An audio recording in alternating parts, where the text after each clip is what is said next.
Today, we are joined by geopolitical analyst Joseph Zak to break down the escalating war between Iran and the alliance of Israel and the United States. All right, thank you for having me. I really appreciate.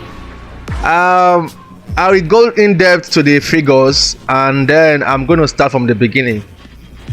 In February 2026, February 28, 2026, the conflict began between Israel and the United States, where the United States and Israel launched a coordinated strike against Iranian military and nuclear-related infrastructure. The objective was to weaken Iran's missile system, drone capabilities, and nuclear program.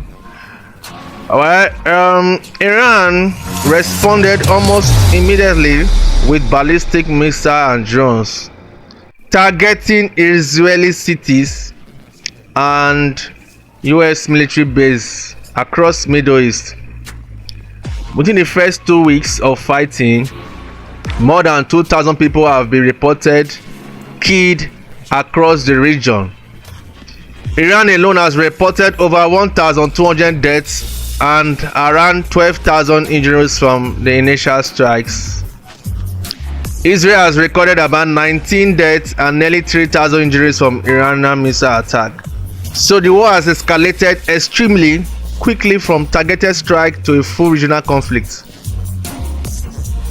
Many viewers are asking, militarily, how do Iran, Israel, and the United States compare? Well, that is a very interesting question. The number shows a very interesting balance between these countries. All right. Iran actually has the largest manpower in the conflict. About 610 active soldiers, roughly 350,000 reserve forces, and total manpower close to 916 personnel on ground, right? Iran has one of the largest missile arsenals in the Middle East, with thousands of ballistic missile and attack drones. Therefore, Israel has a smaller population but a high-tech military. Around 169,500 active troops, over 465,000 reservists. One of the most advanced air force in the world. Israel has one of the most advanced air force in the world. Israel also operates stealth fighter jets like the F-35, giving it a major air superiority. Then for the United States, the Yankees, when the United States joined the conflict, the balance changed dramatically because the US military include 1.20 million active troops, over 13,000 military aircraft, and 11 aircraft carriers. These figures makes the US one of the most powerful military in the world. So why Iran has regional strength, the combined Israel-US alliance has overwhelmed its technological superiority. What have been the most significant military operations since the war started? Well, several operations have stand out. One of the most important was the US strike on the Karg Island, which is responsible for about 90% of Iran's oil export. I mean 90%, 90% of Iran export. Karg Island has 30 million barrels of oil storage capacity, around 80 million barrels stored at the time of attack. Any damage they could remove up to 2 million barrels per day from global oil supply. So at the same time, Iran launched missile strike against Israel. Then Iranian drones targeted US bases across Gulf regions. US and Israeli forces struck missiles, launchers, and command centers across Iran. This has turned the war into a multi-front regional conflict.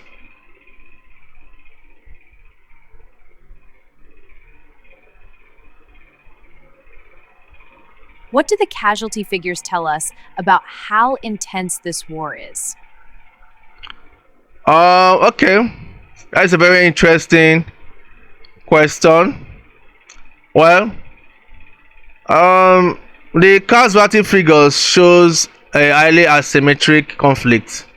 According to the available data, Iran over 1,400 killed and 18,000 injured, while for Israel around 19 killed and nearly 3,000 injured.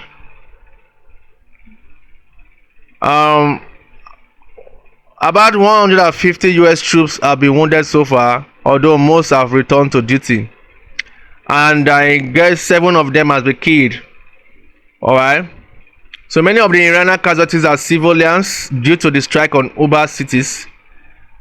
Alright, so the humanitarian cost is rising rapidly.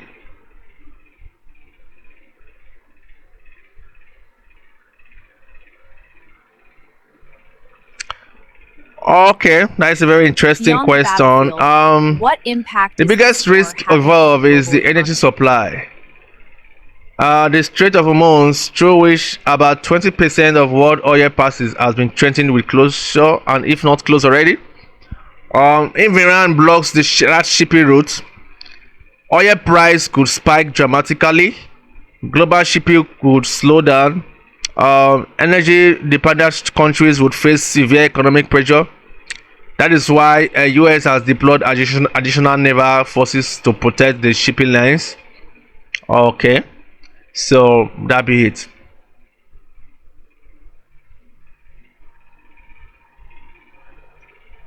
Many people are worried this could Of escalate course, into of a much course. larger Yeah, there is a real risk of wider escalation. All right.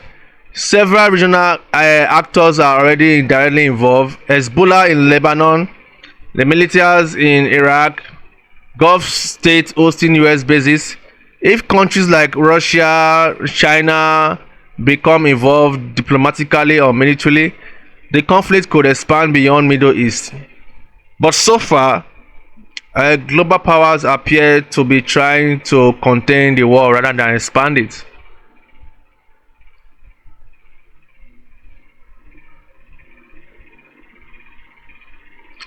Final question. That is a Who is very winning the war dicey right now? question. However, Iran has militarily, I would say, the Israel-US alliance currently has the advantage because of the superior air power and intelligence capabilities. However, Iran still has significant strength. If the US is planning to put boots on the ground, there's going to be a catastrophe. Iran has large missile stockpile, regional proxy force, ability to disrupt global oil. So the real question is not just who wins militarily, but who can sustain the conflict economically and politically. And that answer still remains uncertain.